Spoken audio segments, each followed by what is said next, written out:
It's time for another edition of Fact or Fiction right here on Giants.com. Lance Meadow is our contestant. I am John Schmelkin. Here's statement number 1.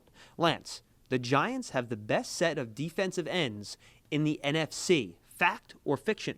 Well, I'm going to go fact here, and really the focus has to be on defensive ends in a 4-3 scheme because there's a lot of great pass rushers in 3-4 defenses, John, but more often than not, they line up as linebackers. So, to me, I think it's an easy fact for the Giants. You're talking about two versatile defensive ends, players that are just as effective in stopping the run, JPP and Vernon, as they are in terms of getting to the quarterback. The only other duo that I would throw out there that I think is up there is Seattle, where they have Michael Bennett and Cliff Averill. You have some versatility there, and two guys who have played with one another for quite a few seasons. And both JPP and Olivier Vernon now both under contract for the next 4 seasons. A great bonus for Big Blue. Lance, statement number 2. It's more important for the Giants to acquire more depth at defensive tackle than defensive end the remainder of the offseason. Fact or fiction? I'm going to go fact here. I think based on the personnel in play right now, they just locked up JPP.